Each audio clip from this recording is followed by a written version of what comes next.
Piano de Cola, el programa que usted espera cada domingo a las 10 de la noche, pero ahora muy variado. Tenemos gospel, tenemos rock, tenemos blues, son, timba, todo aquí en Telefórmula. Piano de Cola, para que disfrute los domingos, llega a tu casa, relájate y goza. Talento con glamour.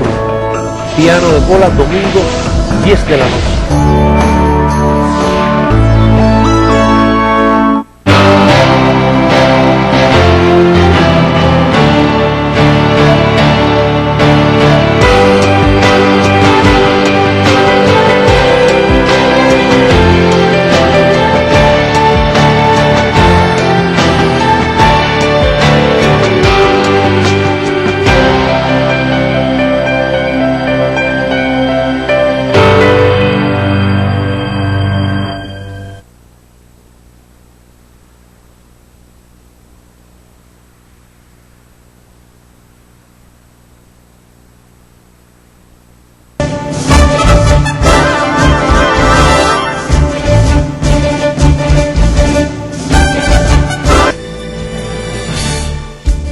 Hoy es el jueves 27 de marzo, estas son todas las noticias y todas las voces.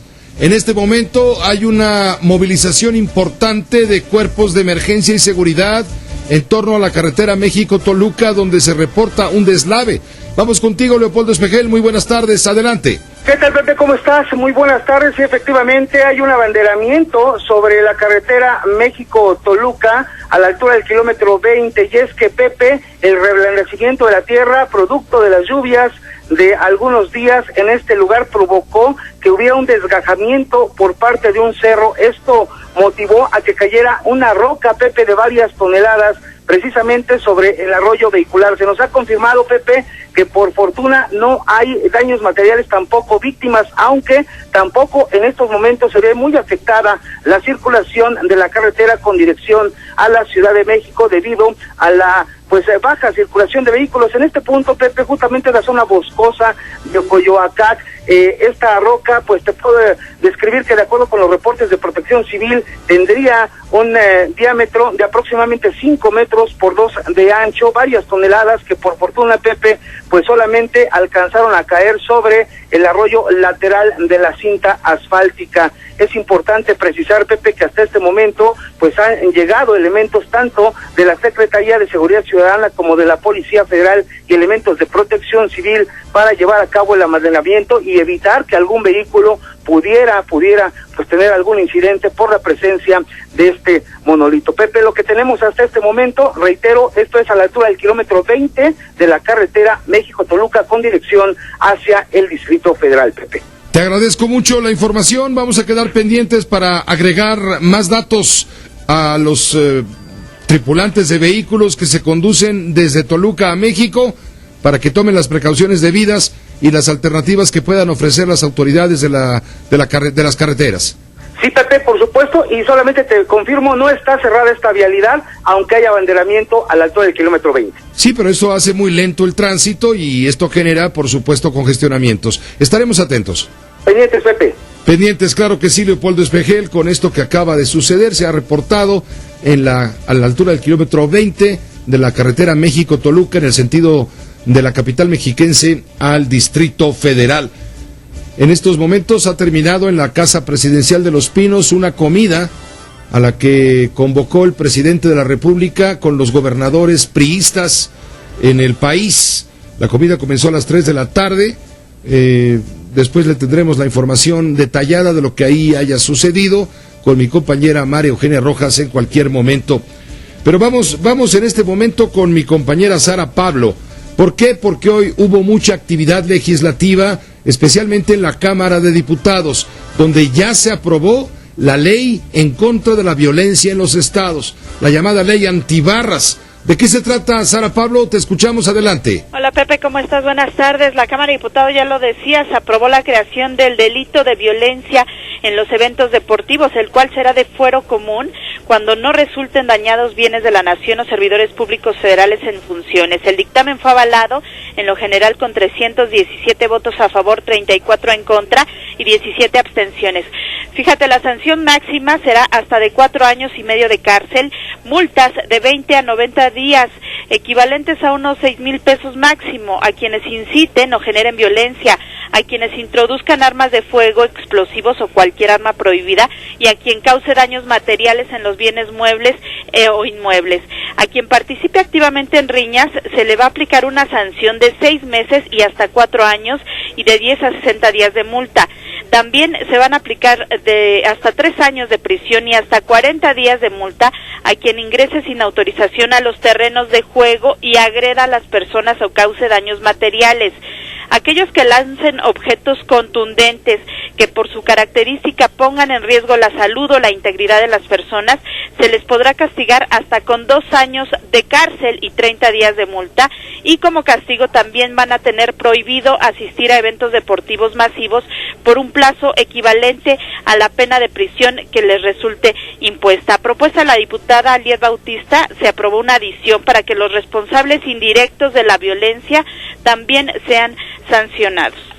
Las personas que directa o indirectamente realicen las conductas previstas en este artículo serán puestas inmediatamente a disposición de las autoridades correspondientes para que se investigue su probable responsabilidad y se garantice la reparación del daño. Esto se leyó como los responsables de estas barras. Se instituye el padrón de personas sancionadas con suspensión del derecho a asistir a eventos deportivos, en el cual van a quedar inscritos pues todos aquellos a quienes se les haya prohibido o suspendido la asistencia a estos eventos deportivos masivos o con fines de espectáculo. Este padrón va a formar parte de la base de datos del Sistema Nacional de Seguridad Pública. Se determina que la información de este será confidencial y solo las autoridades podrán acceder. En tribuna, Gerardo Liceaga, diputado del PRI, promotor de esta iniciativa, dijo que se trata de garantizar la paz en los estadios. El tema es regresar a las familias a los estadios. Que una persona que llegue a un estadio salga perfectamente sin ser agredida, lesionada o mortalmente lesionada como los policías del sábado pasado, y puedan regresar a sus hogares. Los policías también son padres de familia y trabajan. Y así como defienden los derechos humanos de los barristas, también en el grupo parlamentario del PRI nos preocupamos por los derechos humanos de los policías, que inertes, inconscientes, fueron pateados en la cabeza cuando ya estaban verdaderamente postrados. En contra, el coordinador de Movimiento Ciudadano, Ricardo Monreal, dijo que no es con la creación de nuevos delitos como se va a terminar la violencia en el deporte, sino con prevención y cultura, así lo señaló. Me parece un exceso la satanización de las barras, de los aficionados, de los equipos de fútbol. Nunca he estado en favor de Dracón, aquel que agravaba las penas y que por cierto salió expulsado. ¿Por qué no dictarles pena de muerte a los miembros de las barras y así eliminamos cualquier tentativa de violencia? No, eso no funciona. Son hooligan parlamentarios.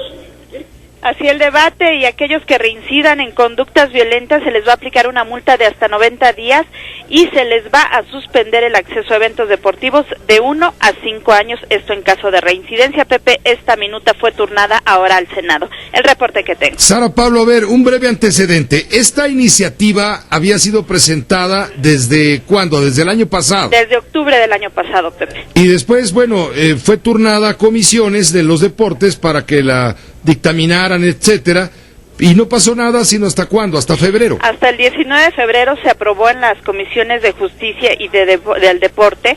Sin embargo, ahí quedó. Se había ya dicho que se iba a turnar ya a la mesa directiva de la Cámara de Diputados para que la discutiera el Pleno. Esto no ocurrió. Y pasa lo ocurrido, la violencia en Jalisco apenas hace unos días, y es a raíz de esto como se acelera la aprobación de este dictamen. De inmediato el martes, ante la queja de varios legisladores de que pues no aparecía el dictamen, decían que no estaba en la mesa directiva porque no había acuerdo en algunos temas de las sanciones, no lo habían turnado a la mesa directiva, y es entonces que deciden acelerarlo, le dan primera lectura el mismo martes y hoy mismo ya lo aprueban, Pepe. Sí, después del escándalo en el Estadio Jalisco, en el partido Atlas Chivas Rayadas, después de todo lo que sucedió y cómo se ha movilizado la opinión pública en todos los ámbitos posibles, la opinión pública y la opinión publicada, es cuando a los diputados les entra el apuro de darle entonces ya trámite al tema y aprobarlo, pues ahora sí que fast track. No, ya venía desde antes, pero lo tenían ahí guardadito porque no les surgía, hasta que hubo la bronca del sábado y entonces sí, ¿verdad? Así es, Pepe, y es lo que aceleró realmente la aprobación de este dictamen. Y hoy escuchamos a varios diputados, sobre todo que estaban en contra, que decían que bueno, pues había ya leyes y tipos penales que están establecidos que se pueden aplicar y que se podía ya sancionar con esto a los responsables de esta violencia en el estadio. Sin embargo, bueno, pues dicen que con esto ya no habrá duda y es un nuevo tipo penal, la violencia en los eventos deportivos. De ahí, pues toda esta serie de sanciones que están castigando a quien lance, por ejemplo, una botella, decían, de refresco, aunque no resulte agredir a ninguna persona, el hecho de que la lance ya puede ser constitutivo de un delito según esta nueva ley. No importa de qué vaya rellena la botella, si de refresco o de agua de riñón o de alguna otra cosa. Así es, lo que dicen es que sea un objeto contundente. Pues sí, vaya que es contundente el agua de riñón, pero bueno, te agradezco mucho, Sara. Mira, entonces estoy viendo aquí, en resumen, con lo que nos has informado, tomé unas notas, donde dice que a los que ingresen al terreno de juego, al público, pues, se les va a imponer una sanción económica de 10 a 90 días de multa y de 3 días a 3 meses de prisión. Es decir, salen rápido, pagan una multita chica, no muy grande, y salen de prisión. También anoté aquí que a los que lancen objetos, lo que estás diciendo, ¿no? La sanción va a ser de 6 meses a 2 años de prisión y multa de 5 a 30 días de minisalario. Para los que ingresen al terreno de juego y además agredan a personas o provoquen daños materiales, la multa va a ser de 6 meses a 3 años de prisión y la multa de 40 días. Y quien participe en riñas, como lo que sucedió en el estadio, ¿no? En el estadio de los Zorros del Atlas, allá en el Estadio Jalisco, iba a decir Zapopan, no, en Guadalajara. Quien participe en riñas o las provoque podrá llevar una sanción de hasta 4 años y 6 meses de prisión y multas de hasta 60 días. Por lo que veo, cualquiera de estos casos, incluso en el peor de los casos, quien resulte responsable, imputable por estos delitos, pues va a obtener la libertad bajo fianza. Sí, Pepe, y bueno, nada más, fíjate que sí estaba considerado que sancionar a quien ingresara sin autorización al terreno de juego, y es esta sanción que estabas mencionando de 3 días a 3 meses de prisión y hasta 90 días de multa, pero esto se eliminó. Hoy hicieron lo que llamaron un adendum, un agregado, una modificación al dictamen original. Eso lo eliminaron y solamente dejaron la sanción para aquellos que ingresen y agredan. Pero si solamente ingresan, no habrá ningún tipo de sanción. Un jalón de orejas y no pasa de ahí. Así es. Qué bueno que lo corregiste, porque yo tomé entonces mal el dato, pero bueno, ya está complementado y estamos enterados. Cambio y fuera. Hasta luego, Pepe, buenas tardes. Hasta luego, muy buenas tardes, Sara Pablo, desde la Cámara de Diputados, donde le digo, hubo mucha acción. Hoy, después del escándalo del sábado, claro, les entró la prisa.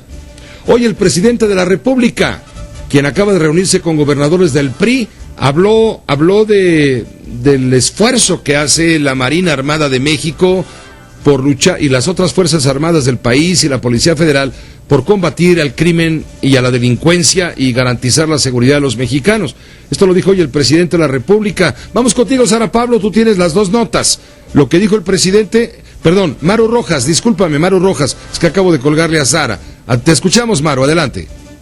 Efectivamente, Pepe, hoy el presidente de la República fue en la Secretaría de Marina, en la explanada, donde primero desayunó con los titulares, no solamente de la Secretaría de Marina Armada de México y de la Defensa Nacional, sino con todo el gabinete de seguridad. Estaba también el titular del CISEN, estaba el comisionado de Seguridad Nacional, el secretario de Gobernación, el secretario de Hacienda. Una reunión en la que no entró ni siquiera el primer equipo del presidente. Se habló precisamente de los recursos que requiere la Secretaría de Marina Armada de México y la Secretaría de la Defensa para seguir operando. Reconoció el presidente que estos 19 menciones honoríficas que hoy se otorgaron a tanto grupos de la Fuerza Aérea como de la Armada de México y de Marina, que no solamente han participado a combatir el crimen organizado, sino también ayudar en casos de desastre, es un adeudo que tiene la nación con estos personajes, con estas instituciones que la población sigue reconociendo, porque en esta lucha contra el crimen organizado ha sido fundamental, y así lo mencionó. Gracias a la valiente y eficaz actuación de nuestras Fuerzas Armadas, varios de los delincuentes más peligrosos y buscados en México y el mundo, hoy ya no son una amenaza para las familias y comunidades del país. De esa importancia son sus contribuciones que hoy honramos y reconocemos. De esa magnitud son sus aportaciones a la sociedad mexicana. Y hoy también el secretario de Marina se dijo convencido de que la política pública de seguridad y de procuración de justicia son resultado de acciones conjuntas con todos los niveles de gobierno, que estamos en el camino correcto y que nuestro país es capaz ya de mostrarle al mundo que podemos alcanzar un mejor nivel de vida. Los soldados y marinos de México tenemos claro, dijo, que este año es decisivo para nuestra nación. Eso lo dijo el titular de la Sedena, quien subrayó que nos encontramos en la ruta correcta para lograr un México en paz, próspero e incluyente, con educación y calidad y con responsabilidad global.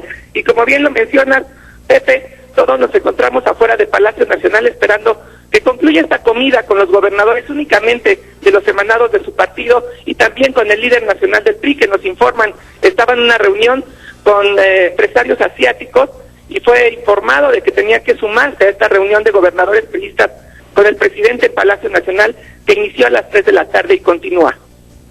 Continúa, no ha terminado la comida entonces. Aún no continúa, Pepe, aún no ha terminado, Pepe. Bien, esperamos tu comunicación, ojalá te mejore la voz de aquí entonces, prontito, para que nos digas qué fue lo que sucedió en esta reunión de gobernadores priistas con el presidente de la República. Gracias.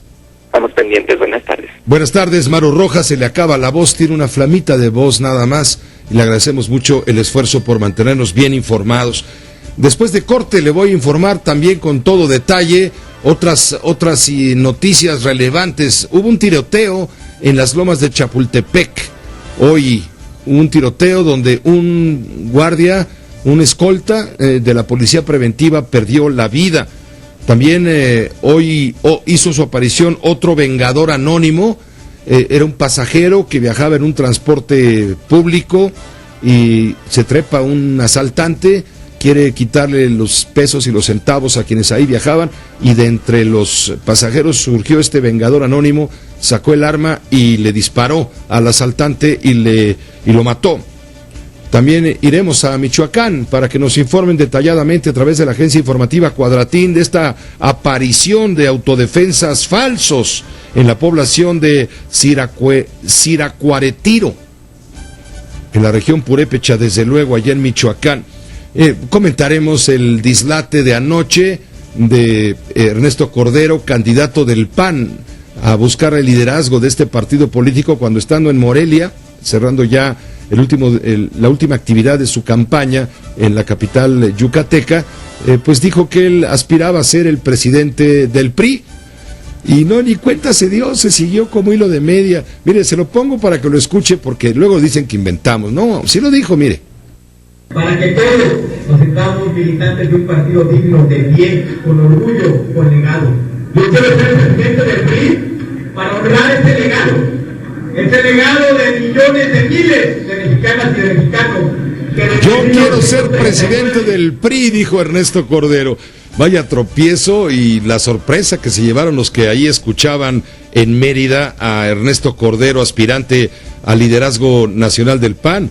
Digo, no obstante la confusión, el candidato panista continuó su discurso sin reparar en la pifia. Se siguió como hilo de media, como dicen las abuelitas, que usaban entonces medias, ahora ya eso ya no se usa. Poco después, al enterarse del dislate, dijo Ernesto Cordero: Dios me libre, toco madera. Y se hizo un autoexorcismo. Lo que nos preguntamos es que al retador panista lo habrá traicionado el inconsciente. ¿Son consecuencias de la calentura azul?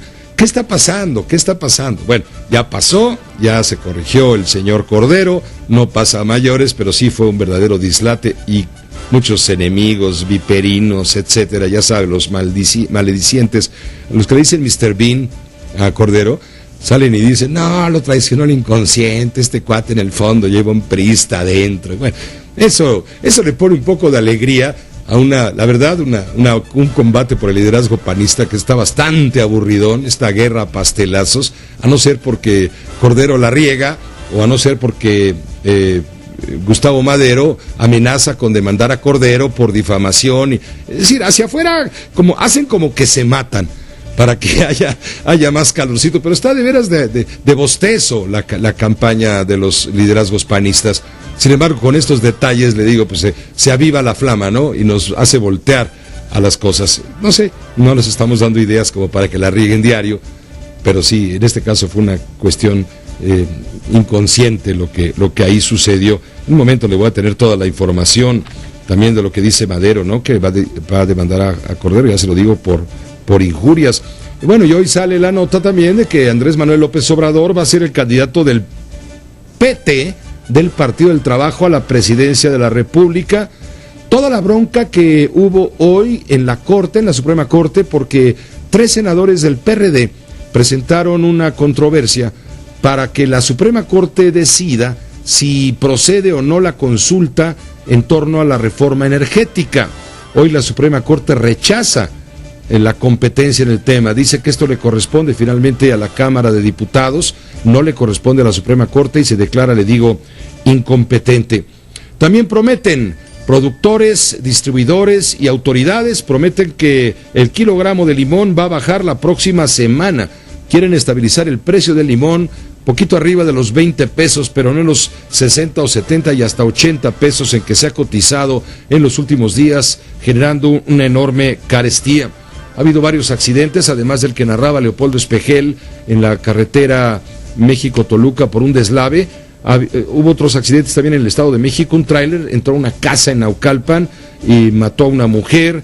Otro tráiler chocó contra una caseta en Nuevo León, provocando lesiones a 4 personas. En fin, todo esto y más, después de un corte, si nos acompaña. Todas las voces. Vamos con todo el detalle de la información relacionada con el rojo atardecer. Hay mucha sangre, mucha violencia, de la cual vamos a informar punto por punto. Primero con Juan Antonio Jiménez. ¿Qué pasó allí en Monte Everest y Monte Athos, en las lomas de Chapultepec, donde fue asesinado, fue muerto un escolta perteneciente a la Policía Preventiva? Juan Antonio, ¿cómo te va? Buenas tardes. Gracias, Pepe. Un escolta perdió la vida luego de repeler una agresión en un establecimiento localizado en el número 625 de Monte Everest, en la colonia Lomas de Chapultepec. El policía bancario e industrial Javier Ibarra Martínez, de 32 años de edad, que estaba adscrito como escolta, acudió a una cafetería de la zona cuando fue interceptado por 2 sujetos que iban armados y que viajaban en una motoneta. Los implicados presuntamente pretendían robar al elemento policíaco, quien acababa de cambiar 2 cheques en una sucursal bancaria por un monto total de 30,000 pesos. El elemento de seguridad hizo frente a los delincuentes, por lo que comenzó un enfrentamiento y recibió al menos un impacto de arma de fuego en el pecho que le provocó la muerte de manera instantánea. La ambulancia 04 de Protección Civil de Miguel Hidalgo certificó el deceso del servidor público, quien quedó recostado en las escalinatas del establecimiento. Peritos de la Procuraduría Capitalina encontraron en el lugar de los hechos un total de 8 casquillos percutidos de diferentes calibres de las armas, tanto de los delincuentes como del escolta. Al respecto, el procurador capitalino Rodolfo Ríos Garza precisó. El hoyo Oxiso, la persona que pierde la vida el día de hoy, se baja de una camioneta, iba a ingresar a una cafetería cuando llega una motocicleta con 2 personas. Uno de ellos desciende de la motocicleta, hay una discusión, un forcejeo, se escuchan disparos y huyen las personas en la motocicleta. La persona que pierde la vida, efectivamente, era policía bancario, autoridad civil, está el arma de cargo.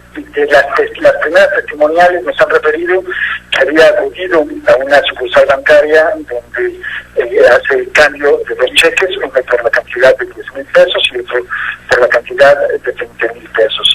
La Fiscalía de Miguel Hidalgo tomó conocimiento de lo ocurrido e inició una averiguación previa por el delito de homicidio calificado por disparo de arma de fuego y giró instrucciones para obtener imágenes del programa Ciudad Segura para dar con el paradero de los probables responsables, de los cuales se presume, Pepe, que uno de ellos esté lesionado. Pepe, el reporte. Pues te agradezco la información, Juan Antonio. Esto sucedió en las lomas de Chapultepec. Evidentemente, esta persona, el hoyo Oxiso, como dicen las actas ministeriales, había ido a sacar dinero de un banco y alguien dentro del banco lo vio, alguien dio el aviso a los delincuentes, lo de siempre. Sale del banco, lo siguen en la motocicleta, llegan, le tratan de quitar el dinero en efectivo que había retirado del banco, supongo un banco de por ahí, una sucursal de por ahí, y al resistirse se produce el enfrentamiento con el saldo del cual ya has dado cuenta, y los dos asaltantes se llevaron el dinero y se llevaron la vida de quien había ido al banco minutos antes, horas antes, y se llevan la vida, le quitan la vida y se van. Ojalá haya por ahí de estas fotografías de imágenes de cámaras de la zona para tratar de identificar a los criminales, a los asesinos y además asaltantes. Sí, Pepe, este policía también hay que dejar en claro, iba solo, no tenía ninguna persona bajo su resguardo, él estaba precisamente, se dedicaba a cuidar a una mujer, la cual, pues no estaba en esos momentos de la agresión, iba completamente solo, según las primeras declaraciones que recabó la Procuraduría. Por cierto, Juan Antonio Jiménez, hubo también otro crimen, otro asesinato, un hombre fue asesinado frente de su hija cuando otros asaltantes querían quitarle el vehículo.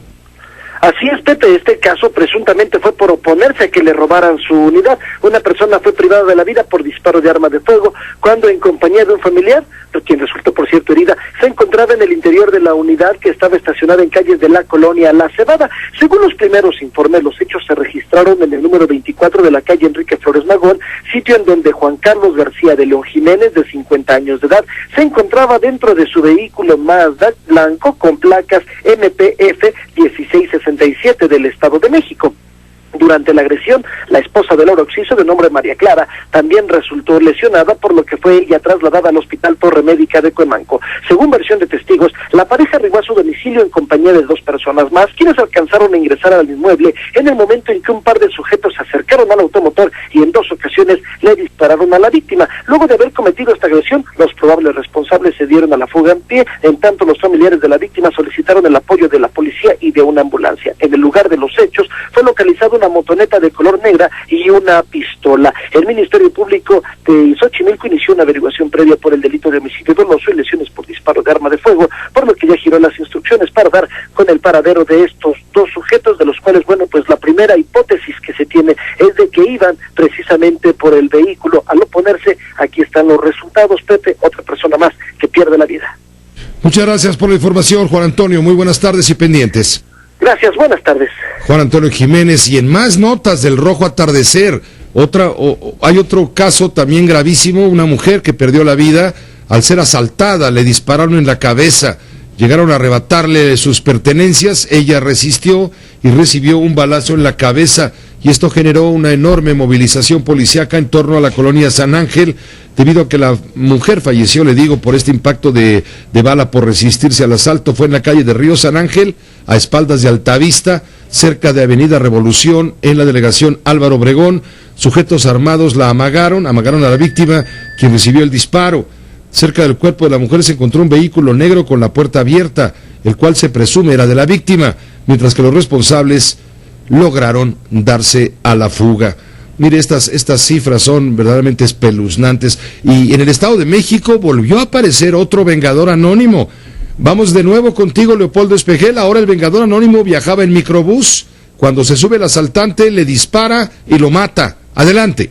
Así es, Pepe, muy buenas tardes. A mediados de semana damos cuenta de que 3 sujetos apoyaron a un conductor que había sido despojado de su vehículo, le dieron alcance al delincuente y lo mataron. Pues hoy por la mañana, Pepe, 2 presuntos delincuentes que iban consigo un arma de fuego pretendieron despojar de sus pertenencias a los usuarios de un microbús de la ruta 2501 que se dirigía de la zona del antiguo Torre de 4 Caminos a Observatorio. Sin embargo, no se esperaban que la reacción de los pasajeros, Pepe, cansados ya de tanta incidencia delictiva al interior o a bordo de estas unidades de transporte de pasajeros, pues fuera la siguiente. Se abalanzaron sobre ellos, de inmediato se escuchó una detonación, uno de los delincuentes cae, Pepe, a un costado de su arma que llevaba, con la que él pretendía despojar de sus pertenencias a los usuarios. Se baja el cómplice y se da la fuga, pero también, Pepe, esta persona que hizo detonar el arma de fuego. Por supuesto, escenas de dramatismo se dieron al interior de esta unidad, sobre todo, pues, de nervios por parte de los usuarios. en su mayoría mujeres, quienes fueron citadas ante la Fiscalía de la Procuraduría en la zona de Naucalpan, y refirieron que efectivamente estos dos hombres subieron para quitarle sus pertenencias. Estos pasajeros se abalanzan sobre este hombre y bueno, pues literalmente lo matan, hacen justicia por su propia mano, Pepe. Todos se dan a la fuga, y también refirieron, Pepe, que están cansados ya de la incidencia y de la cotidianeidad con la que se dan los asaltos al interior del autotransporte de pasajeros en la franja conurbada entre el Estado de México y el Distrito Federal. Lo que tengo hasta este momento, Pepe. Muchas gracias, es bastante, Leopoldo. Gracias y buenas tardes. Buenas tardes, Pepe. Mira, estos hechos no vienen sino a confirmar lo que Leo Zuckerman platicaba, informaba, comentaba con usted el martes en este espacio informativo de Grupo Fórmula respecto a las cifras de la violencia, cifras tremendas que se incrementan día con día, y todos los días hay que agregar más y más datos de sangre vinculadas con el descontrol que existe por parte de las autoridades. Vamos a hablar de este tema de vuelta con Leo, si nos acompaña después de una breve pausa. Radio Fórmula 970 AM 103.3 FM.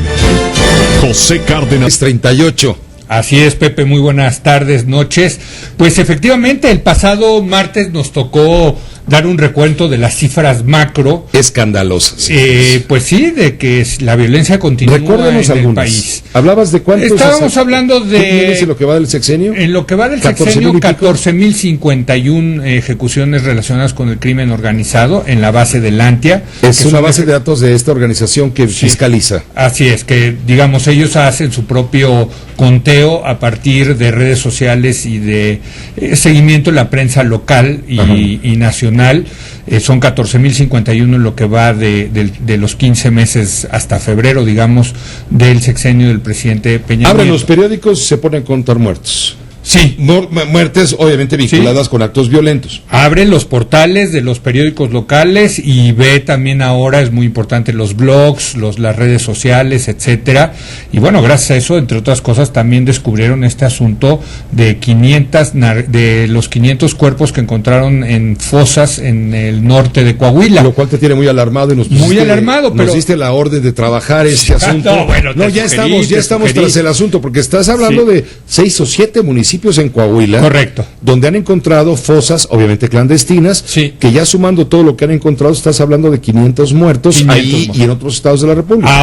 Ahora, ayer tuve la oportunidad yo de platicar con Eduardo Guerrero, que precisamente es el que preside la consultora Lantia, y me decía que el nuevo hallazgo es en Nuevo León, y al parecer son fosas que podrían contener hasta 4,000 osamentas, 4,000 cuerpos. Entonces se está dando este fenómeno de que se están encontrando cada vez más cuerpos que sí hay que decirlo, seguramente vienen del sexenio pasado, ¿no? En el momento en el que los Zetas tenían asolada la región noreste del país. La región ahorita con más problemas, digamos, de violencia, donde está creciendo más, donde es muy conspicuo el tema de la violencia, es Guerrero, Michoacán, Morelos y el Estado de México. Que, bueno, pues es una región, como tú sabes, en donde se dio todo el tema de la familia, luego los templarios, luego las autodefensas. En el caso particular del Estado de México, Pepe, ayer revisamos los datos con Eduardo Guerrero, los datos oficiales del sistema de seguridad pública, y te puedo reportar que lo que está creciendo y creciendo importante en el Estado de México son secuestros, extorsiones, robos con violencia y robo a instituciones bancarias con violencia. Esos son los 4 crímenes que están creciendo de manera importante en municipios conurbados del Estado de México. Y ante lo cual el propio gobierno del Estado, en voz de Erubiel Ávila, el mandatario mexiquense, ya ayer de plano ya no aguantó más la cosa, y dijo públicamente: me urge que venga el apoyo federal, las fuerzas federales, Ejército, Marina Armada de México, Policía Federal, que vengan a apoyarnos, porque pues no podemos, no digo con el paquete, pero vamos, no podemos contener esta violencia con la fuerza que tenemos ahora. Necesitamos más apoyo. Es que la realidad es apabullante, Pepe, la realidad no se puede esconder. La realidad llega un momento, pues como en tú, que llevas un buen rato, varios minutos, hablando de todo tipo de tropelías, de crímenes. Exactamente, ¿no? Y bueno, pues es evidente que algo mal está pasando en el Estado de México.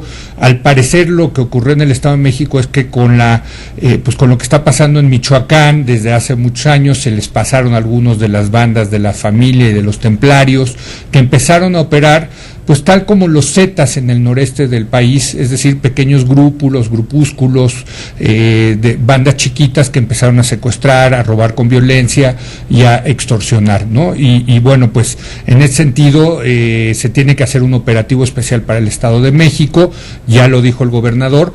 Ahora lo que yo me pregunto, Pepe, es ¿cómo va a ser ese operativo? Porque nosotros estamos aquí en Radio Fórmula Polanco, que está escasamente a 2 kilómetros del primer municipio conurbado del Estado de México, que es Naucalpan. Yo me pregunto ¿qué vamos a ver ahí al Ejército, a la Marina, haciendo rondines, como lo vemos en otros estados de la República?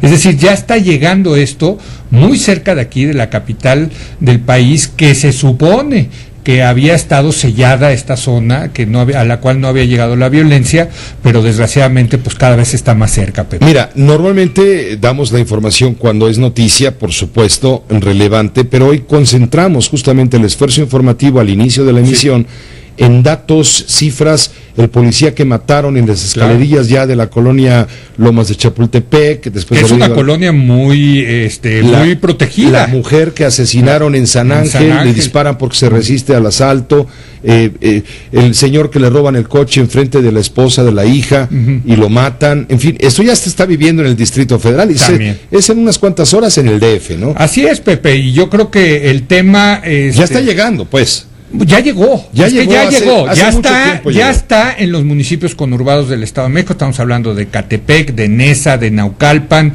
Efectivamente, ahí sí han subido los índices delictivos en estos 4 delitos que te comento: secuestro, extorsión, robo con violencia, robo de instituciones bancarias con violencia. Y en ese sentido ya está en lo que se llama la Ciudad de México, porque la Ciudad de México es el Distrito Federal y los municipios conurbados del Estado de México. Yo creo que por eso es una prioridad para el presidente de la República, porque aparte de todo, pues hay que recordar que el presidente Peña Nieto viene del Estado de México. Él no puede dejar. Es un poco, fíjate qué paradójico, ahorita hice la vinculación, es un poco lo que le pasó a Calderón con su estado, el estado de Michoacán. Pues ahora le está tocando una situación similar al presidente Peña Nieto con su estado, el Estado de México. Entonces, bueno, desgraciadamente es esta zona, porque también te quiero decir, Pepe, y creo que te lo comenté el martes, le echamos mucha luz al tema de Michoacán. Los medios estamos muy concentrados también en el Estado de México porque nos queda muy cerca, los medios nacionales, pero donde está la cosa que arde, como tú también dices, es en Guerrero. En Guerrero realmente, fíjate, lo que está ocurriendo en Guerrero es muy interesante, porque Acapulco, que es un municipio que tú conoces bien, que había tenido altos índices de violencia, sí han logrado bajar, por ejemplo, el tema de los homicidios, pero esa violencia se ha trasladado a pequeños municipios, Pepe. En las zonas alejadas de la mano de la comunicación. Y eso, y ahí las noticias, llegar ahí. Primero, no llegan ahí. Exacto, primero no llegan ahí los medios. Segundo, resolver la violencia en lugares aislados, comunidades rurales, es más difícil que en lugares más concentrados como las ciudades. Sobre todo estamos hablando de municipios rurales muy cercanos al estado de Michoacán. Pero está habiendo reacción de parte de la sociedad que se siente desamparada por la falta de recursos del Estado como tal, para defenderse del crimen, y se forman en Guerrero los llamados grupos comunitarios, que además es una posibilidad de coadyuvancia con la autoridad estatal de vigilancia pero luego policía. Ya no sabes en qué acaban esos de autodefensas, porque puede ser que unos son los autodefensas de Michoacán, que traen un interés determinado, ¿no? Donde hay unas mezclas terribles entre buenos, malos y peores, y en Guerrero, donde viene en un artículo que está establecido en la Constitución de la entidad desde hace 15 años, esta coadyuvancia en donde de las policías comunitarias, donde hay comunidades que se agremian, se agrupan, nombran a varios, y de acuerdo con la Constitución del Estado pueden ellos prestar la coadyuvancia, la ayuda a la policía del Estado, que no se da abasto, para tratar de garantizar cierta, entre comillas, seguridad en su comunidad. Totalmente. Aunque ya ha habido, por supuesto, ahora, abusos, yo creo que y disputas entre los grupos criminales y los comunitarios. Desde luego, y yo creo que aquí el tema, el gran reto, y nos va a tomar muchos años, es desarrollar policías, ministerios públicos, jueces eficaces. Mira, por ejemplo, lo que estamos viendo en Monterrey. Monterrey hace un año estaba que ardía también. Cuando traía yo los reportes, Monterrey, ¿te acuerdas? Era el municipio más violento del país. Y ahora Monterrey ya ni siquiera aparece en los 10 más violentos. ¿Por qué le dieron la vuelta? Bueno, porque ya está operando este proyecto que hizo el gobernador Rodrigo Medina de la Fuerza Civil, que es una policía estatal, que junto con la iniciativa privada reclutaron personas, les están pagando bien, la están capacitando y ya se empiezan a ver los resultados. Entonces, Monterrey se está resolviendo, pero entonces te aparece Michoacán. Pero fíjate, te doy otro ejemplo. Tijuana ya se había resuelto. Tijuana sí, ya volvió otra vez y uno se pregunta por qué. Bueno, pues resulta que el que era el jefe de la policía de Tijuana tuvo tanto éxito, Pepe, que se lo llevaron ahora a Morelos. Es el nuevo secretario de Seguridad Pública en Morelos. Y bueno, pues es una gran ganancia para el gobernador de Morelos, para Graco Ramírez, el haberse traído un buen cuadro policíaco a Morelos. Pero el hecho de que se saliera de Tijuana, pues al parecer ahí se aprovechó para los grupos de maleantes para volver a subir los índices. Y se disparan los índices delictivos criminales. El problema es que se va resolviendo en una región, pero van apareciendo erupciones de violencia en otras regiones del país, Pepe. Y hoy el presidente de la República, en un acto solemne, en un desayuno, y lo que siguió después, dijo claramente: el crimen ya no es una amenaza gracias a las Fuerzas Armadas. Dijo que gracias a la valiente actuación de las Fuerzas Armadas, habla de Marina, de soldados, de Fuerza Aérea, varios delincuentes peligrosos y buscados, más buscados en México y el mundo, ya no son una amenaza. De acuerdo, ciertamente se han dado golpes, bueno, el del Chapo para empezar y otros. Bueno, el del Z40, sí se han dado golpes importantes. Sí, pero aquí hay que entender esta declaración presidencial en el contexto del combate federal al crimen organizado. Estamos hablando de otra escala. Sí, claro, y mira, no estamos hablando de los criminales de a pie o de los criminales de a poquito. Es que los criminales no son precisamente bandas. Es que los criminales de a pie, como tú los llamas, los de a poquito, los que secuestran, extorsionan, roban con violencia. No, los que extorsionan, secuestran, sí son bandas. Bueno, por eso, pero son que bandas. Pero no son 30,000 pesos al guardaespaldas. Exacto. Eso sí es un asaltante profesional, pero no quiere decir que esté, quizá que no esté justamente con una banda. Pero lo que ha pasado con el secuestro y la extorsión, Pepe, es que cada vez secuestran y extorsionan a gente de menos recursos, son bandas menos sofisticadas, no son la banda que, por ejemplo, secuestró a Diego Fernández de Ceballos. Aquí es una banda en donde están coludidos el empleado bancario, seguramente, el vigilante del banco, seguramente, con esos asaltantes, así ahí llevan un entre.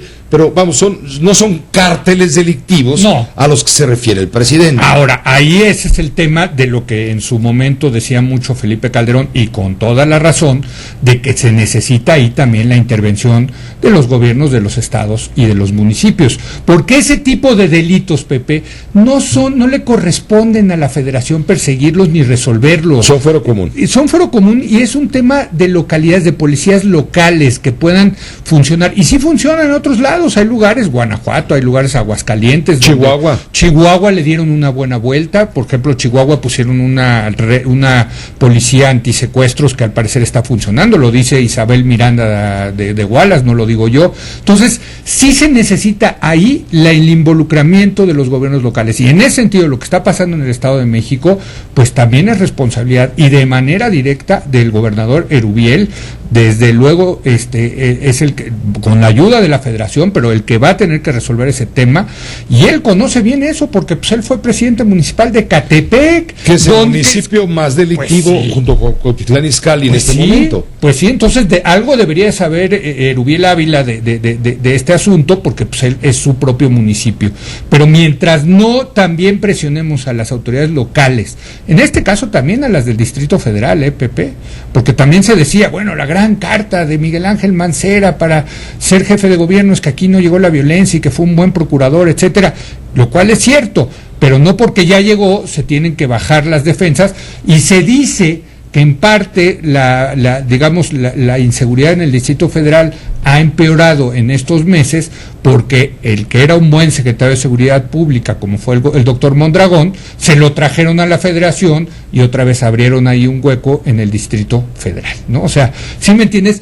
Hay muy pocos policías con resultados profesionales, etcétera, que están muy demandados en la República, que dan buenos resultados. Entonces, bueno, tú como diste buenos resultados en Tijuana, ahora vente para acá, Morelos, perfecto, empiezan a resolver el problema en Morelos, pero en Tijuana se les vuelve a echar a perder el asunto. Entonces, aquí lo que se trata es, nos urge de verdad, Pepe, desarrollar policías profesionales, honestas, trabajadoras, que de verdad estén comprometidas con la sociedad. Yo sé que muchos estarán riendo, como honestos policías, sí se puede. Vean lo que están sucediendo en Nuevo León, vean el proyecto de la Fuerza Civil, vean cómo sí le dieron la vuelta en Monterrey al tema de la violencia, sí se puede resolver, pero implica recursos, implica voluntad y pues evidentemente esperemos que eso suceda en esta zona ahorita de Michoacán, Guerrero, Morelos y Estado de México. Muchas gracias, Leo Zuckerman. Pepe, la hora de opinar, Leo Zuckerman. Vamos a una pausa, regresamos con más información.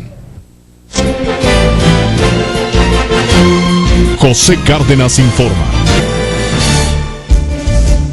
Permítame entrar en contacto con Ernesto Cordero Arroyo, senador con licencia del Partido Acción Nacional, quien aspira a la dirigencia de este partido político. Ernesto, muchos saludos y muy buenas tardes. ¿Qué tal, Pepe? ¿Cómo estás? Muy buenas tardes a todos. Gracias, a contar. No te vayas a resbalar, por favor, Ernesto. No, bueno, ya ves que el que no cae resbala, ¿eh? El que no cae resbala, sí, ya vi la cosa, pero pues, ¿qué será? Se te reveló el inconsciente, el priista que todos los panistas llevan dentro, fue calentura. ¿Qué pasó, Ernesto? Perdón que te pregunte, pero es que gracias a que hubo esa pifia, ¿no?, que de la cual ni te diste cuenta en ese momento, le pusiste más sabor al caldo porque estaba reaburrida la contienda. No, bueno, mira, ni Dios lo quiera que yo aspire a presidir otro partido que no es el mío. Mira, esas cosas suceden, Pepe, y ahora sí que, pues mira, así es esto, ¿no? Vas a tener que hacerte un exorcismo, dijiste ya, Dios me libre, no toco madera. Sí, una limpia, un exorcismo, a ver qué, Pero bueno, andas... pues, aquí estamos en Campeche a la orden. ¿Cómo va la campaña, Ernesto Cordero, aparte de esto, pero cómo va la campaña? Mira, vamos muy bien, Pepe, tenemos una campaña de mucha cercanía con la militancia, vamos a bordo de un camión, se llama el Tumbalínea, y estamos haciendo una campaña por tierra y nos estamos parando en el mayor número de comités directivos municipales posible, platicando con la militancia. Mira, para nosotros no hay comité chico, mediano, grande, todos son importantes, y estamos en una campaña de mucho contacto con la militancia, escuchándonos, nos está yendo muy bien, Pepe, nos reciben muy bien. La militancia del PAN quiere un cambio, quiere un partido que se ponga de pie, un partido que recobre sus banderas, y nos está yendo muy bien, Pepe, gracias. Bueno, tú dijiste ayer, todos nos fijamos en la equivocación, en la pifia, pero bueno, también al ver esto, nos pusimos a leer con detenimiento lo que habías dicho en que fue tu último evento de la campaña en Mérida, del día, y dijiste cosas importantes, dijiste, yo no vengo aquí a buscar el liderazgo panista para ser tapadera de nadie. Correcto, Pepe, mira, el Partido Acción Nacional se ha desdibujado, y una de estas del dibujamiento responde a que nos hemos olvidado de un eje rector en nuestros principios y valores, que es la honestidad a la hora de practicar política. Hay que recordarlo y hay que practicarlo, de manera que el Partido Acción Nacional, para volver a ser creíble, para que la sociedad vuelva a confiar en nosotros, para que los ciudadanos nos den la confianza de su voto, pues también nosotros tenemos que recordar, refrendar y comprometernos a volver a participar en política de una manera muy honesta. Hay que sacar de la jubilación estos principios de doctrina del Partido Acción Nacional, originales de fundadores del partido como Manuel Gómez Morín y otros personajes de enorme envergadura política. Hay que sacar del olvido y de la jubilación a donde nos mandó Fox esos principios de que hablan de jerarquías, que hablan de disciplina, que hablan de bien común. Estos principios hablan de bien común, de humanismo, de dignidad de la persona, pero también hablan de pluralidad. En el Partido Acción Nacional, la unidad no se entiende como consenso, no se entiende como pues como en otros partidos, donde hay que ser disciplinados y hay que respetar el orden jerárquico y donde la línea es un principio aceptado. Aquí no, en el Partido de Acción Nacional hay libertad de disenso, hay libertad de opinión, libertad de proponer cosas distintas. La unidad se da en este conjunto de principios y valores que todos compartimos. Yo te diría que afortunadamente no hay que desempolvarlos, siguen vigentes. La gran mayoría de los panistas que participan en política, que participamos en política, pues los practicamos todavía. Hay una muy pequeña minoría por la cual pues pagan justos por pecadores que luego se les olvida, pero afortunadamente la gran mayoría de los panistas cree todavía en el bien común, cree todavía en el desarrollo humano, cree en el humanismo y cree en una manera honesta de hacer política. Pero a ver, Ernesto, ayúdanos a entender, por ejemplo, lo que ha sucedido con Cecilia Romero, quien está en este momento como presidenta del partido, y tuvo una bronca con los representantes legislativos del PAN en el Senado con respecto a las leyes reglamentarias o regulatorias en materia de telecomunicaciones. Parece que un enfrentamiento, una confrontación entre panistas, es decir, se están matando adentro, ¿no? O hacen como que se matan adentro y no respetan la jerarquía. Por eso te refería al principio de la jerarquía, en este caso en la persona de Cecilia Romero.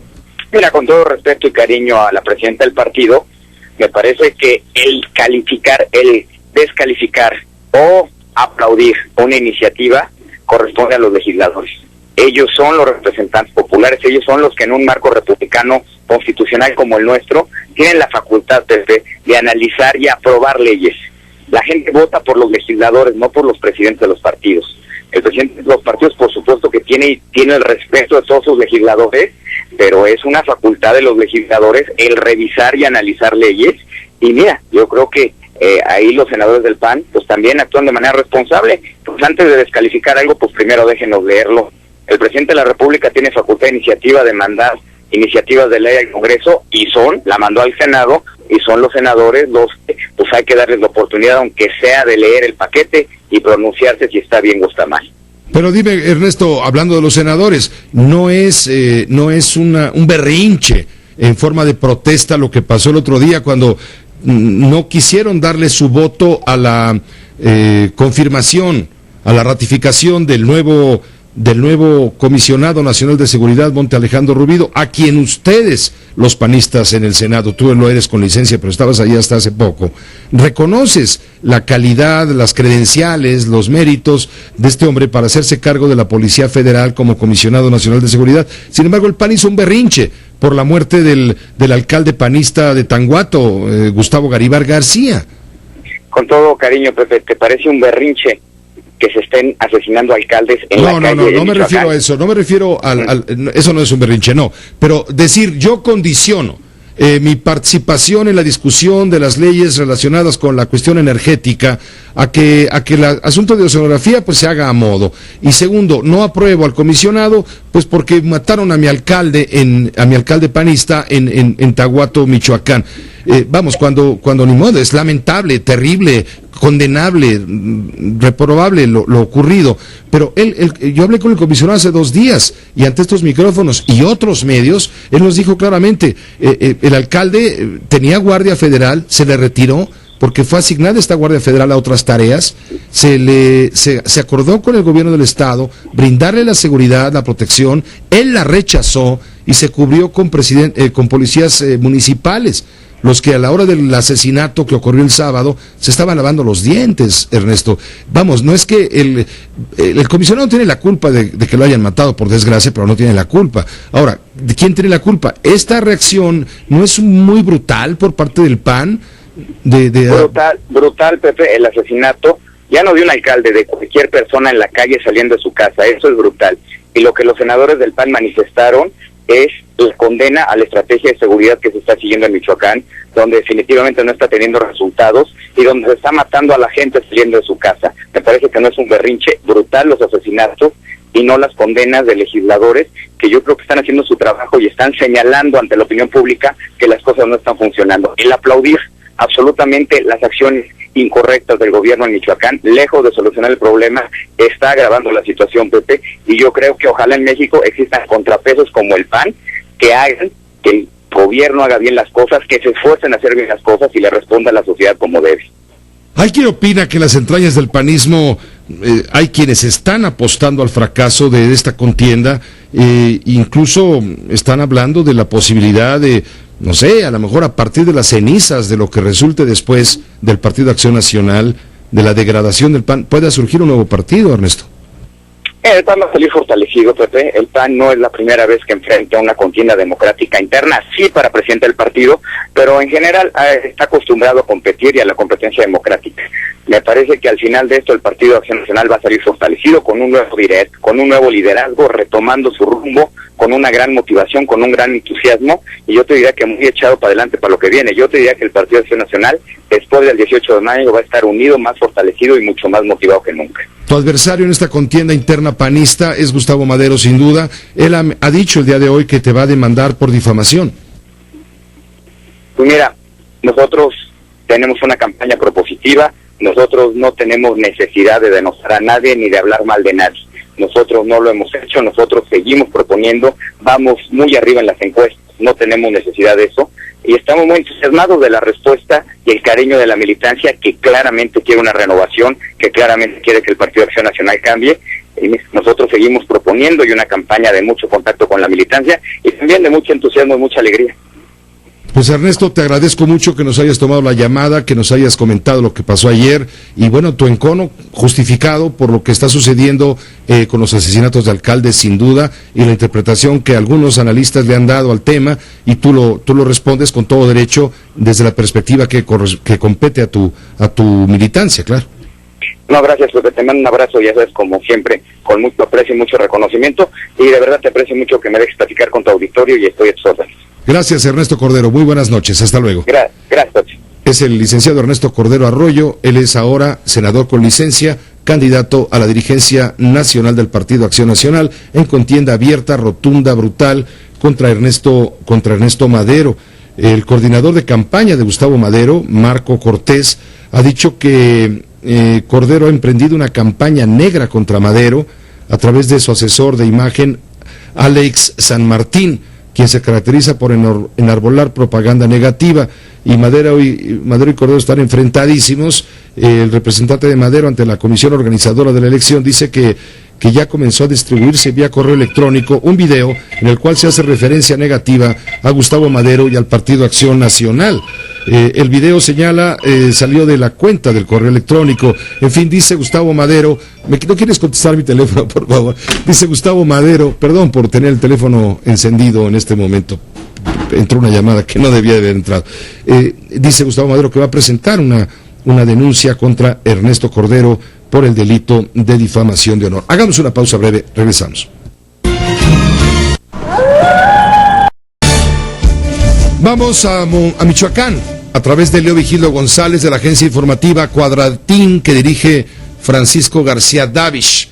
Hay información reciente sobre los grupos de autodefensa, falsos autodefensas que aparecieron en la población de Siracuaretiro. Infórmanos, por favor, Leo Vigildo, ¿cómo te va? Muy buenas noches ya.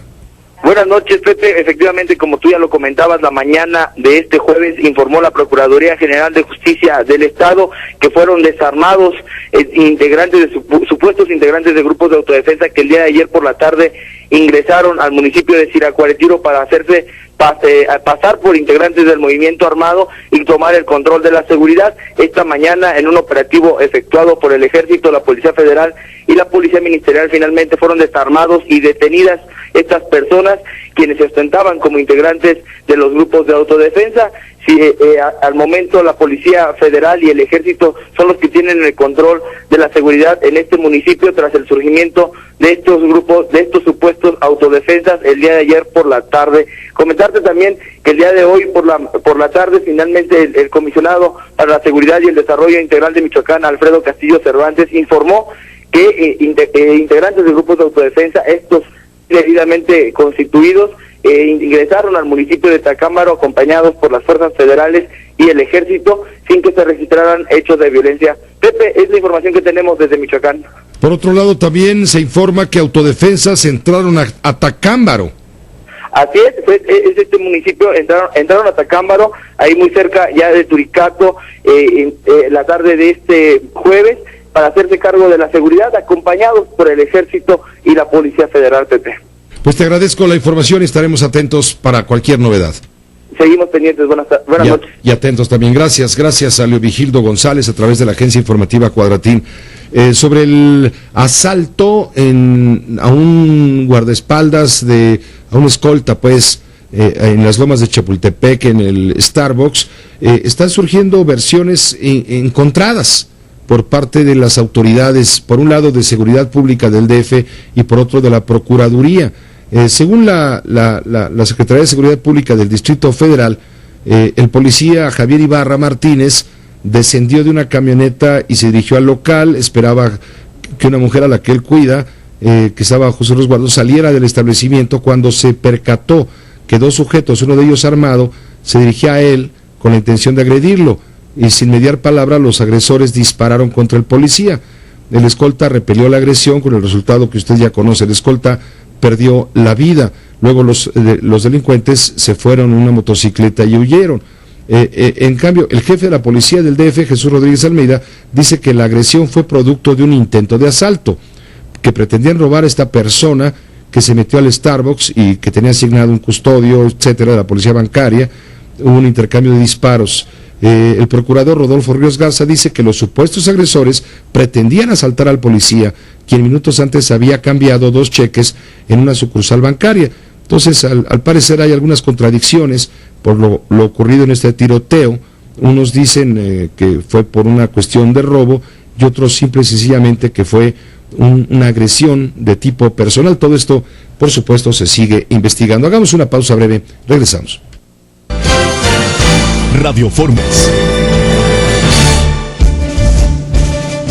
Vamos a la agenda del doctor Luis Carlos Ugalde, director general de Integralia, empresa consultora dedicada a la inteligencia legislativa y por supuesto política. Cualquier consulta que desee usted sobre el trabajo de Integralia, pues lo puede hacer a través de internet.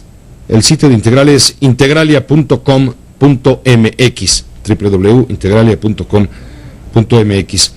¿Cómo estás, doctor? Muy bien, Pepe, buenas noches. Buenas noches, muy interesados en el tema político. Ya va a empezar a discutirse las secundarias, las reglamentarias de la reforma política. Pero mira, por lo pronto me estoy enterando que en el IFE ya tienen acondicionadas las 2 nuevas oficinas que hacían falta para los consejeros, que antes eran 9 con todo y el presidente, y ahora van a ser 11 con todo y el presidente. Y no solo eso, están acondicionando espacios dentro del instituto, del edificio electoral, que va a seguir siendo la sede del nuevo instituto. Están acondicionando oficinas para los nuevos partidos políticos. Así es. Concretamente para Morena, ¿no? Bueno, puede haber hasta, hasta 3 partidos nuevos, yo creo que Morena seguro, y de los otros 2, pues a lo mejor alguno de ellos 2 obtiene registro, habrá que ver, y seguramente hay posibilidad de que uno de los existentes también desaparezca, porque como ahora el umbral para mantener el registro será no de 2, sino de 3%, cabe la posibilidad de que algún partido como Movimiento Ciudadano o como el PT, esos 2 en particular, puedan perder el registro. Hablando del PT, se ha manifestado claramente, hoy lo dijo su dirigencia, nuestro candidato a la presidencia de la República para 2018 es Andrés Manuel López Obrador. Sin duda, de una vez. Sin duda lo será. El problema es 2015. En 2015 el PT no puede ir de la mano de López Obrador, porque como López Obrador tiene un partido nuevo, este partido nuevo, Morena, no puede ir en coalición o en alianza con nadie la primera vez. Tiene que hacer valer su propio peso. Y después vaya a justificar alianzas. Y el PT entonces tiene que competir solo, igual que Movimiento Ciudadano, porque yo no creo que al PRD le interese ir en alianza con esos 2 partidos, porque el PRD, pues si ya enfrenta el reto electoral de Morena, que le puede quitar votos, ¿para qué compartir sus votos que tendrá con otros aliados que no lo han sido tanto en el pasado? Así es que yo creo que hay un reto ahí de partidos que pueden perder el registro y de nuevos partidos que pueden obtenerlo. ¿Tú quieres hablar de los nuevos consejeros del Instituto Nacional Electoral que está por definirse? El instituto tiene que echarse a andar a más tardar en 3 o 4 semanas. Sí, este proceso está en marcha. Este lunes, Pepe, un comité técnico evaluador que fue formado por 7 mexicanos muy notables, muy apartidistas y muy profesionales, entre ellos Soledad Loaesa, Ricardo Becerra, Enrique Cárdenas y otros, formaron un comité. Básicamente lo que hicieron fue, tomaron las 307 solicitudes que llegaron de personas que quieren ser consejeros, bajo ciertos criterios revisaron sus currículums, e hicieron una primera preselección de 71. después citaron a esos 71 a una entrevista hace una semana, y después de esa entrevista seleccionaron a 50. Con base en esos 50 personajes hicieron 11 quintetas. 10 para consejeros. Son 55, ¿no? No son 50 porque quienes aparecen en la quinteta de candidato a presidente también aparecen en alguna de las otras quintetas, de tal forma que si alguno no es electo presidente, puede ser electo consejero. Entonces son 50 mexicanos que comparten 11 quintetas. Y nada más déjame decirte en dónde está. Yo creo que es un paso favorable, yo creo que es mucho mejor que en el pasado, Pepe, te lo digo por experiencia. Esto es más transparente, más profesional, y eso es algo muy positivo. Pero ya empezaron algunas advertencias de riesgos. Hace 2 días el coordinador de los diputados del PAN, Luis Alberto Villarreal, dijo que los personajes de las quintetas eran buenos, pero que él pedía que hubiera una reubicación o una remanufactura de las quintetas, porque presuntamente se dice que el PAN no le gusta mucho la forma como fueron confeccionadas y que por lo tanto está en cierta desventaja. 2, se mencionaba mucho que obviamente habría una repartición de cuotas en donde tendrían una proporción semejante a su peso electoral si fueran 11 consejeros. Hoy se dice en la prensa que el PAN dijo, señores, los 4 consejeros que ya están en funciones, pues son 4 consejeros que debemos tomarlos como si fueran consejeros de todos los partidos, de tal forma que en realidad los que hay que repartir son 7 cargos. Entonces, se comenta en el Congreso que no está fácil elegir a los consejeros, porque el Partido Acción Nacional en esta ocasión no está muy contento con la confección y con las probabilidades de que suficientes miembros proclives cercanos al PAN queden representados en el INE. Tal forma que lo que dice la ley, el acuerdo, es que si no se ponen de acuerdo los diputados, el 8 de abril en 8 días tendrán que sortearlo. Y si no sortean el 10 de abril, entonces estas quintetas pasan a la Suprema Corte de Justicia, quien hace el sorteo. Habrá que ver, Pepe, cómo sale esto. Yo creo que es un buen paso, pero una vez más, Pepe, como ha ocurrido ya muchas veces en el pasado, empiezan los cálculos estratégicos y habrá que ver cómo acaba esto. Es muy aventurado dar nombres en este momento, pero sí se ha mencionado con insistencia que aparecen los actuales consejeros en las quintetas, en diversas quintetas, y otros más. Incluso el secretario técnico del Instituto Secretario Ejecutivo, sí. Secretario Ejecutivo del Instituto Electoral está nominado, está postulado. Sí. Es decir, sí se está recurriendo desde luego a la credencial de la experiencia. Yo creo que cuando ves el perfil, 3 de cada 5 miembros de una quinteta tiene experiencia electoral previa, ya sea en el IFE, en el Tribunal Electoral o los institutos electorales. Creo que lo que tiene este grupo de mexicanos es que la mayor parte tienen experiencia electoral previa, lo cual es positivo. Algunos, muy pocos, son académicos, 1 de cada 5 es académico, 3 de cada 5 tiene experiencia electoral, de tal forma que yo creo que sí hay un elemento bastante bueno de experiencia. Yo creo que hay gente muy buena, Pepe, la verdad es que hay gente muy buena, y lo que parece que queda claro es que los 4 consejeros actuales repetirán, quizá alguno de ellos como presidente. También quiero decir que hay 2 mujeres que están postuladas para presidenta, María Los Ángeles Yanderal, que lo fue de Michoacán, presidenta del Instituto Estatal, y Leticia Soto Acosta de Zacatecas, que son mujeres muy competentes y que tienen una perspectiva de lo local. El tema es si este método funciona, ojalá funcione. Si no funciona, tendrá que proceder el sorteo. La otra pregunta es si el PAN pide que se rehagan estas quintetas. Yo creo que sería desastroso si se hace eso, porque este mecanismo perdería seriedad. Claro, porque aquí de lo que se trata con la reforma política que da creación al Instituto Nacional Electoral es que los partidos, bueno, por lo menos en el papel, se mantengan al margen, que sea un instituto autónomo, ciudadanizado, etcétera, donde ya los partidos no se repartan cuotas. Por esta reacción que tiene Luis Alberto Villarreal, el líder de la bancada del PAN en la Cámara de Diputados, viene a demostrar que en el fondo lo que esperan los partidos es lo de siempre. Una vez que estén ya postulados los aspirantes, entonces los partidos decidan, los diputados decidan, de acuerdo con sus intereses y cuotas de partido, quién sí, quién no.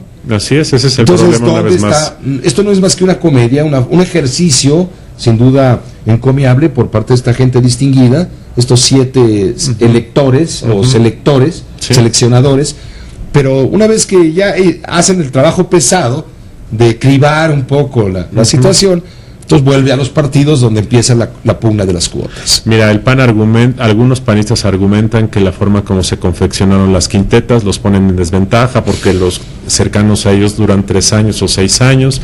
Comentan que Arturo Sánchez, que fue un consejero muy notable y es un hombre muy experimentado y sonaba para ser presidente del IFE, fue solo colocado como candidato a consejero de 3 años. Y hay varios argumentos, y que los que están más proclives al PRI están en las candidatas de 9 años y en las de presidente. Yo no sé esto sea cierto o no, Pepe. El hecho es que si escoges a un grupo de 7 preseleccionadores, les das el trabajo de hacer la confección de quintetas, que por cierto yo creo que deberían haber sido ternas. Quintetas es muy grande y da lugar a lo que tú dices, a que hacen quintetas unos notables y luego tú acomodas todo para repartir políticamente. Pero el hecho es que si tú dices no me gustó y yo cambio las quintetas, vas a destruir este procedimiento y vas a generar una vez más la acusación de la que los partidos han sido presas, ¿no? Se pone muy interesante, es de ya esto, porque 8 de abril máximo. Apremia. El año electoral inicia en septiembre. Así es. Porque se adelantó un mes la elección presidencial, la elección del 2015 se adelantó un mes, no va a ser en julio, sino en junio. Así es. Primer domingo de junio. Así es. Entonces el año electoral normalmente empezaba en octubre, primero de octubre, hasta que terminara la elección, la calificación, etcétera, por parte del instituto. Ahora tiene que empezar el año electoral en septiembre, sí, pero tiene que empezar con un nuevo código electoral, o por lo menos el actual, dividido, acomodado en sus funciones y demás, y esto lleva tiempo. Hay que formar el Consejo General del Instituto con su presidente, los otros 10 consejeros, en fin. Es decir, hay mucho trabajo previo a que pueda empezar el año electoral, entonces el tiempo apremia. Apremia muchísimo, y además estos consejeros nuevos tienen que elegir a cientos de consejeros de institutos estatales electorales. Además, claro. En 17 entidades donde hay elección. Hoy en la noche, por cierto, si me permites, hay una entrevista que le hicimos José Antonio Crespo y yo a Ricardo Becerra. Él es uno de los 7 miembros de este comité de preselección, donde explica con detalle cómo lo hicieron, bajo qué criterios, y además dice que las razones por las cuales unos quedaron y otros no son públicas. Para quien quiera saber más de este tema. ¿Dónde pasa la entrevista? Este es en Periférico 1313, es un programa en Azteca Opinión a las 12:30 para los que sean desvelados o vengan de una cena hoy por la noche. Y los que estemos interesados en ver cómo está realmente la situación, contado por uno de los protagonistas de la preselección. Así es, Pepe. Muchas gracias, Gracias, Luis Carlos Pepe, Ugalde. buenas noches. Luis Carlos Ugalde, la agenda del doctor Ugalde, integralia.com.mx, esta empresa de inteligencia legislativa y también política. Hagamos una pausa, regresamos con más. Ayer comentábamos a usted en este espacio de Grupo Fórmula que en pocas ocasiones se han visto en las cuales haya una especie de unanimidad gozosa, como cuando se logró por consenso la aprobación de las reformas constitucionales en materia de telecomunicaciones el año pasado. ¿Por qué? Porque todos comenzaron a festejar el fin de los monopolios nocivos, el fin de los poderosos imperios fácticos. Estábamos refiriéndonos a Televisa, a Teléfonos de México. Pero bueno, ahora viene la discusión de las leyes reglamentarias a esta reforma constitucional. Y bueno, el gozo de aquellos momentos parece estar siguiendo al pozo. Déjeme preguntarle a la senadora Alejandra Barrales el tema. Ella es la presidenta de la Comisión de Radio y Televisión y Cinematografía también del Senado de la República. Senadora Alejandra, ¿cómo te va? Buenas noches. Hola Pepe, ¿qué tal? Buenas noches, saludos a ti y a tu auditorio. Al contrario, ¿es cierto lo que estamos diciendo, que el gozo corre el riesgo de irse al pozo? Pues ojalá que no, ojalá que estemos a tiempo de evitar que eso se convierta en una realidad. Lo cierto es que hay una reforma que efectivamente llevó el voto unánime. Hoy hay una propuesta del Ejecutivo para esta siguiente etapa que son los detalles, los cómo se va a materializar esa reforma. Y bueno, pues el reto que tenemos es cómo logramos armonizarla, cómo no se separa del espíritu de esa reforma, y lo más importante es cómo logramos que esto se traduzca en mejores tarifas, mejores servicios para la gente, que pareciera de repente que el tema de competir por competir fuera lo más importante. Nos parece que sí lo es, pero el fondo de todo esto es que a la gente le mejore pues sus condiciones, ¿no? Que haya más acceso, el reconocer que en territorios como esta ciudad, yo lo he dicho como un ejemplo extremo, la telefonía celular y el internet forman parte ya de la canasta básica. Entonces, ¿cómo logramos que esto esté más accesible para la gente, que haya mejores tarifas, cómo revisamos qué sucede con el mercado, con los agentes preponderantes, con todos estos temas, pero pensando en que le garantice mejoras a la gente. Alejandra Barrales, el lunes, una vez que llegó la iniciativa al mediodía del lunes al Senado de la República, ya en la noche, lueguitito, el líder nacional del PRD, junto con la presidenta del PAN, Cecilia Romero, me refiero a Jesús Zambrano, dijeron que esta reforma constitucional en telecomunicaciones pues está violando el espíritu de la reforma al artículo, ¿qué es el artículo 25? Sí, de hecho. El artículo 25 de la Constitución. Así es. Dice que viola porque no está favoreciendo una mayor competencia en telecomunicaciones, no está fomentando, por ejemplo, la televisión pública, entre otras cosas, ¿no? Sí, así es. Identificamos una serie de temas que no están considerados, los medios públicos, por ejemplo, que nos parece que es obligado tomar esa parte, los medios sociales o comunitarios, que también ha sido un aspecto importante para la izquierda y un logro de la pasada reforma constitucional. Poco se habla de eso. Los derechos de las audiencias, nos parece que es importante entrar en los contenidos, en la calidad de la información, el tipo de información que se le hace llegar a la gente, y bueno, los derechos de los usuarios, que es precisamente toda esta parte de servicios, tarifas, cómo logramos que no sea más fácil divorciarse que cancelarle un contrato a la telefonía. Pareciera que eso es imposible, y bueno, pues hay aspectos como el del derecho de réplica que no está considerándose y que nos parece que también debiéramos de estarlo retomando. Entonces es importante señalar, Pepe, que efectivamente hay un documento, una propuesta que llegó del Ejecutivo, pero no perder de vista que es eso, es una propuesta, y que es al legislativo al que le corresponde pues hacer una revisión, no solamente de esta, hay otras iniciativas y otras propuestas que han llegado con tiempo antes al Senado, y bueno, pues es parte de la tarea que tendremos que realizar en los próximos días. Este tema de las leyes reglamentarias, mal llamadas secundarias, a la reforma constitucional del artículo 25 en materia de telecomunicaciones, requiere, dirías, cirugía mayor antes de aprobarse, de cómo viene, como la mandó el presidente, a cómo debe de salir. Bueno, nos obliga a hacer una revisión completa, una revisión detallada, que por supuesto que estamos muy conscientes y además en condiciones de realizarla. Es un tema que hay que reconocer que nadie puede llamarse sorprendido, es un tema que ya estaba no solamente anunciado, sino que el propio legislativo le puso fecha para que esto estuviera avanzado, resuelto, y todos los grupos parlamentarios hemos informado que hemos venido realizando ejercicios, foros, mesas para analizar el tema, es decir, debiera de haber ya estas condiciones. Sí hay que meternos a revisarlo a detalle, y es un asunto de rediseño, eso es real. Después de la reforma constitucional, lo cierto es que nada puede ser igual, hay que armonizar 16 leyes que tienen que ser acordes a esta reforma constitucional, y esa es la tarea en donde tenemos que entrar. Y lo que es importante es hacer este llamado para que efectivamente hay que revisar lo que tenga que ver con monopolios, con competencia, con todos estos términos que además en muchos sentidos son muchos aspectos técnicos, pero no perder de vista que nada de esto tiene sentido si no se traduce en mejores tarifas, en mejores servicios y en acceso a la tecnología, a los servicios, que eso es lo que le importa a la gente. Y a veces pareciera que nos metemos más en un asunto de otro tipo de intereses, que también es importante revisar, pero que al final lo importante es no perder de vista lo que le importa a la gente. Alejandra Barrales, sin afán de ser superficiales, pero lo que hemos leído hasta ahora, lo que hemos visto, los reflejos y rebotes en la prensa, señalan que las inconformidades que ha suscitado, por ejemplo, el hecho de que Telmex se queja porque podría ser obligado a achicarse, o va a ser obligado a achicarse, y Televisa dice que la ley es muy dura con ella. ¿A quién le damos razón?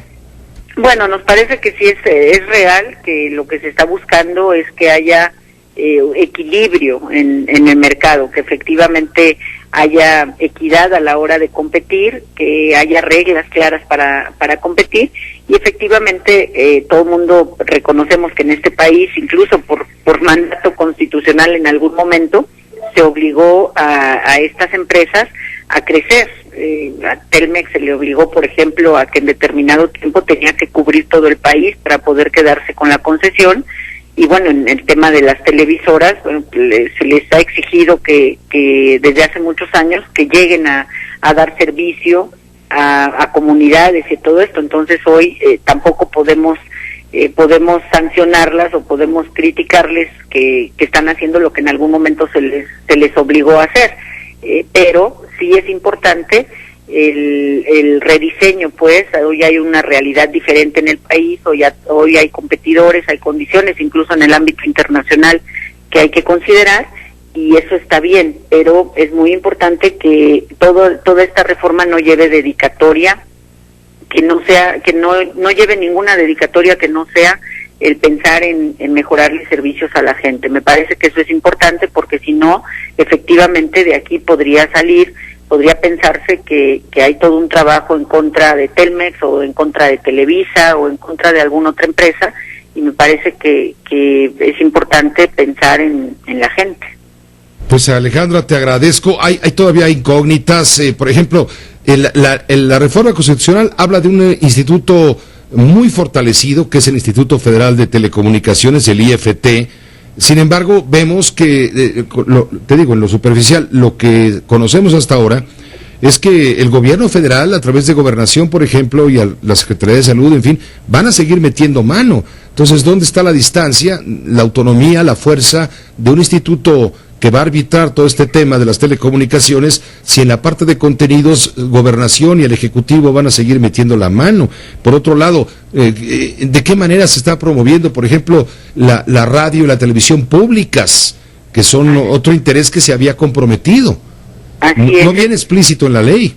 No viene, y es parte de lo que nos falta trabajar. Es para la izquierda, para el PRD de manera particular, el tema de medios públicos.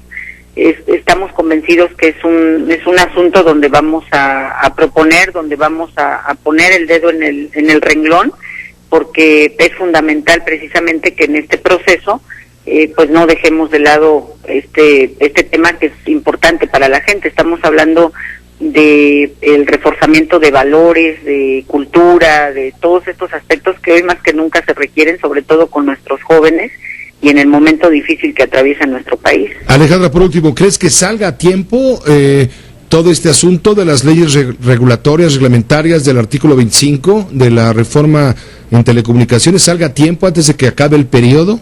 Yo estoy convencida que hay condiciones para que en este mismo periodo quede resuelto. Insisto, hay que actuar con toda responsabilidad, no hay fechas fatales, pero también hay que reconocer que nadie puede llamarse sorprendido, que nadie puede decir que a partir de que llegó esta iniciativa el lunes es que iniciamos trabajo. Por supuesto que ya hay trabajo, y por supuesto que hemos venido haciendo revisiones, análisis, actuando con responsabilidad, y estoy convencida que podemos sacarlo en tiempo y forma en este periodo. Pues te agradezco muchísimo, Alejandra Barrales, que nos hayas permitido conocer tu punto de vista. Muchas gracias, buenas tardes. Muy buenas tardes, gracias. La presidenta de la Comisión de Radio, Televisión y Cinematografía del Senado de la República, la senadora perredista Alejandra Barrales. Regresamos. Multilínea 5166-34. Escuchando al grupo Estelares de Argentina. Ellos acaban de presentarse hace un ratito en el Foro Sol. Esto en el marco del 15º Festival Vive Latino, que se lleva a cabo justamente en este centro de conciertos en el Autódromo Hermano Rodríguez. Ya sabe usted a qué me refiero, el Foro Sol. Ha comenzado ya el Vive Latino. Hay miles y miles de jóvenes que están desde temprano esta tarde allá en el Foro Sol. Allá se les fue el sol, por cierto, pero sí, llegó un momento que sí había bastante solecito en lo que empezaban estos grupos. Ya Estelares terminó su show. Cada grupo está presentándose y dura más o menos media hora su presentación. Los estelares de esta noche son Zurdok, un grupo que se reencuentra, según estoy leyendo aquí, y la presentación de Nine Inch Nails. Estos grupos van a darle vuelo a la hilacha en lo que se llama la Carpa Rockcampeonato del Vive Latino, que está teniendo lugar, le digo, en el Foro Sol, que ya ha comenzado a todo volumen. La hace canción.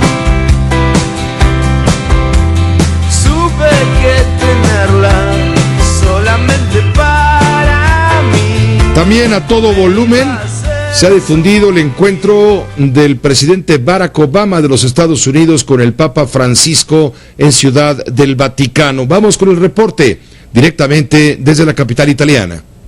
La bandera de Estados Unidos ondeaba en el Palacio Apostólico Vaticano cuando Barack Obama bajó de la limusina presidencial. Fue su segunda visita al Vaticano, pero la primera con el Papa Francisco. Tras las fotos de rigor se sentaron en la biblioteca papal. La reunión a puerta cerrada duró más de lo habitual para el protocolo vaticano, nada menos que 50 minutos. Mientras tanto, la delegación esperaba en una sala del Vaticano. Luego, Barack Obama los presentó uno a uno al Papa, comenzando por su secretario de Estado, John Kerry. Como regalo, Barack Obama le regaló semillas de verduras y hortalizas de la Casa Blanca.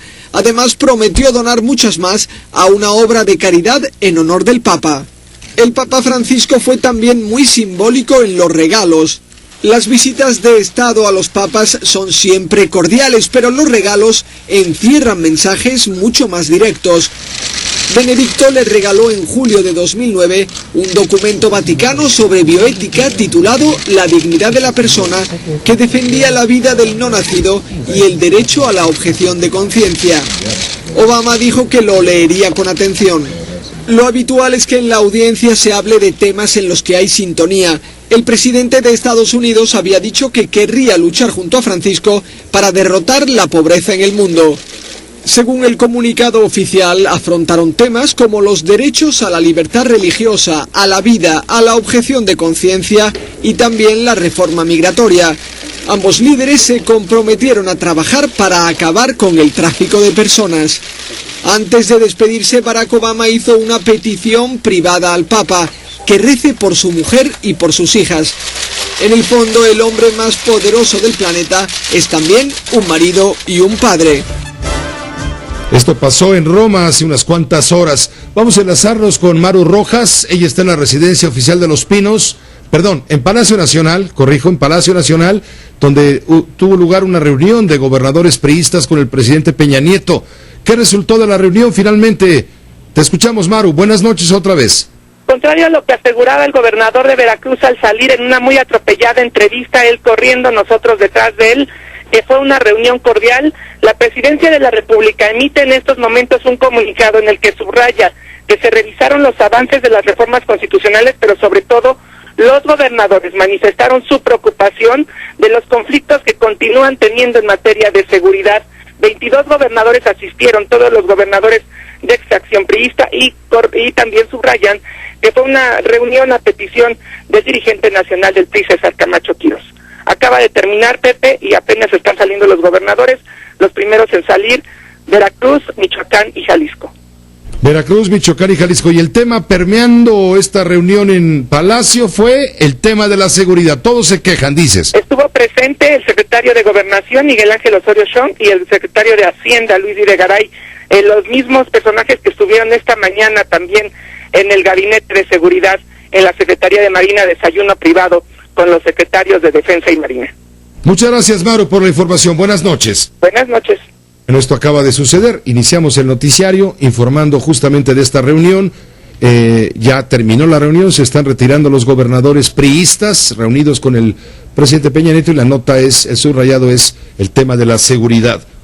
En notas internacionales, respecto al avión malasio, hay información de nuevos, la localización de nuevos restos o otros restos que podrían pertenecer al avión malasio. El reporte es de Euronews, escúchelo. Los satélites siguen avistando posibles restos del Boeing de Malaysia Airlines. Más de 300 objetos se ven en las últimas imágenes registradas por un satélite tailandés en el Índico Sur. El equipo internacional de búsqueda estaba este jueves a unos 200 kilómetros de ese punto, cuando tuvo que suspender las operaciones, una vez más debido al mal tiempo. Los 11 aviones del dispositivo tuvieron que regresar a tierra. La búsqueda abarca un área enorme de 78.000 kilómetros cuadrados, dividida en una zona oriental y otra occidental. Es un lugar remoto por el que transitan pocos barcos y tan grande que la misión se antoja como encontrar una aguja en un pajar. Pero 3 semanas después de empezar la búsqueda, las autoridades chinas reiteran que seguirán adelante mientras quede un rayo de esperanza, dice el portavoz del ministro chino de Defensa. A pesar de las difíciles condiciones meteorológicas, un buque australiano y 4 chinos han seguido intentando encontrar los restos del avión, cuya desaparición con 239 personas a bordo ya se considera uno de los grandes misterios de la historia de la aviación moderna. Y otro asunto que va a crecer y va a crecer mucho es el desconocimiento de Naciones Unidas al referéndum celebrado en Crimea, que ha derivado en la anexión de Crimea al gobierno de Moscú. Escuche usted parte de la información a través de Jorge Millares. La Asamblea General de la ONU aprobó hoy una resolución sobre Ucrania en que solicita a los estados abstenerse de adoptar medidas que impliquen la interrupción parcial o total de la unidad nacional e integridad territorial de ese país, incluyendo cualquier intento de modificación de sus límites fronterizos. El texto, que no menciona a Rusia, fue aprobado por 100 votos a favor, 11 en contra y 58 abstenciones. 24 estados no participaron en la votación. El documento señala que el referéndum realizado el 16 de marzo no tiene validez y no puede constituir la base para cualquier alteración del Estatuto de la República Autónoma de Crimea o de la ciudad de Sebastopol. Antes de la votación hicieron uso de la palabra numerosos oradores, entre ellos el ministro de Exteriores en funciones de Ucrania, Andriy Deshitsia. Y finalmente el Piojo Herrera dio a conocer la lista de los convocados para la selección mexicana y el compromiso que tiene en Arizona el 2 de abril contra la selección de Estados Unidos. ¿Quiénes van?